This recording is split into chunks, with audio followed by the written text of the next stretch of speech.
Azul is a lovely family weight board game for 2 to 4 players. In this game, players are taking tiles from the discs over here, placing them on their board in order to complete some lines so that they can tile this wall. The player with the most points after the final round of the game is declared the winner, but let's not get ahead of ourselves, let's start by setting up. Start by giving each player their own player board. Make sure you have it this side up with the colourful tiles over here.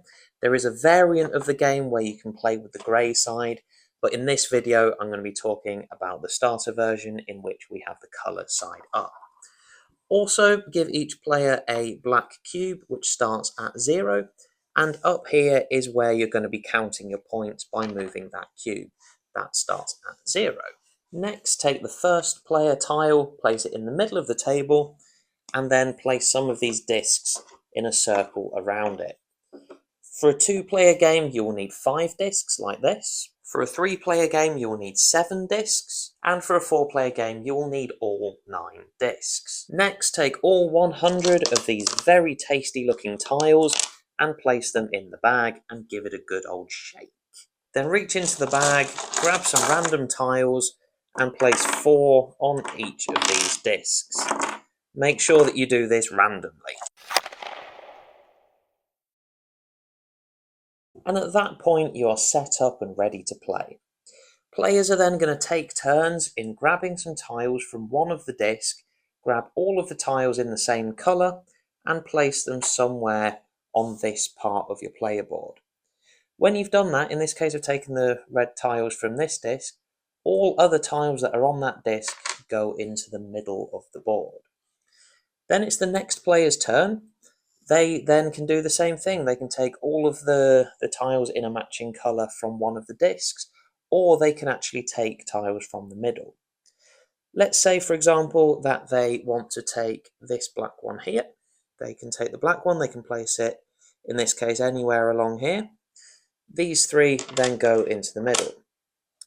This player's turn again. Let's say that they look at these 3 and think, yep, I want all of those. They can then take them from the middle and place them on their board. The first player to do that also takes the first player token, places it down here, and then next go they're going to be the one that takes tiles first. This is known as the floor, and these places are actually worth negative points.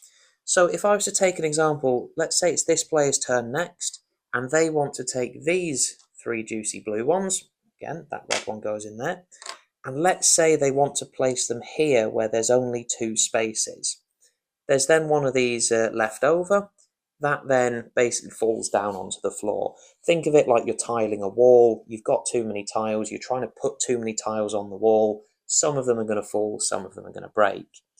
Then later on, when we count the points, these are going to be worth negative points when you have tiles down here. This then continues until all of these tiles, both on the rings and in the centre of the board, have been taken.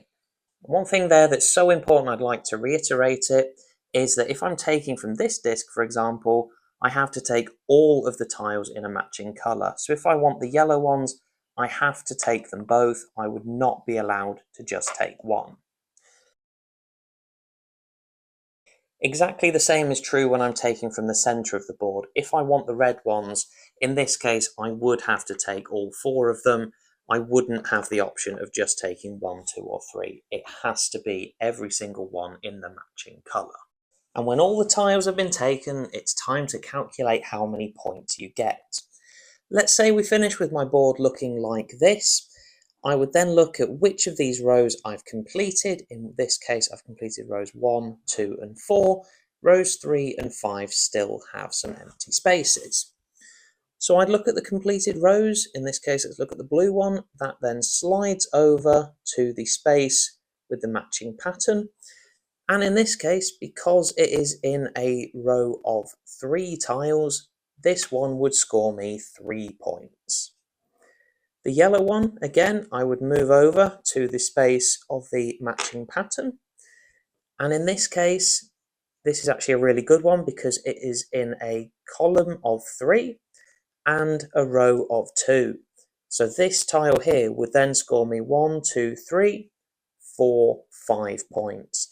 You add up the number of tiles in a column and also the number of tiles in a row, and yes, you do count that tile twice. This one is then worth 3 plus 2 is 5 points. This row is incomplete, I don't do anything there.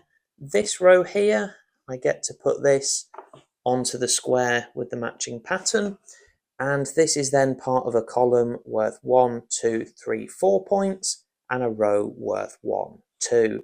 This one would then score me 6 points. This row down here is, of course, incomplete. So what I would do next is these tiles here and this one from the completed rows, these would then go back into the lid of the box.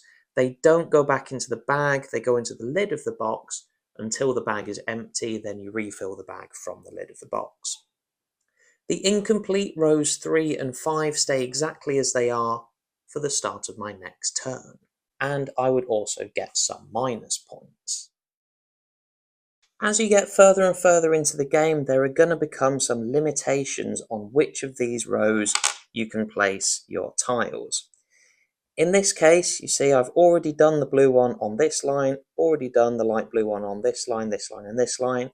So when I pick up some light blue ones, I can only place them here.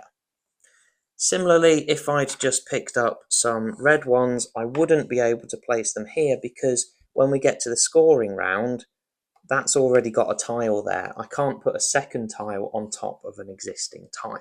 The game then ends after a player has completed an entire horizontal line. You'll then add up your points for that round as usual, and then you will also get some bonus points. You would get 2 bonus points for every horizontal line that you've completed. In this case, I've completed 1, so I'd get 2 bonus points for that. You would also get 7 bonus points for every vertical line that is completed. In this case, I haven't quite been able to do it. If I'd have got a red one down here, that would have been worth 7 extra bonus points for that. You also get 10 extra bonus points when you have all 5 of a certain tile type out on this section of the board.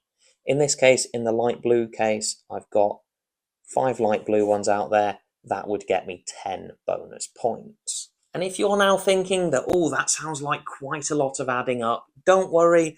Remember, we have these black cubes that we use to move along the board every time you score points so that you can always keep track of how many points you have. I have a review video for Azul coming next week, so do subscribe so that you don't miss that one, and give this video a like if you haven't already. It really does support the channel. I'd love to know what you guys think of Azul though. Like I said, my review video is coming next week, but please do let me know down in the comments what you think of this game, and I'll see you in the next one. Take care, goodbye, and good luck.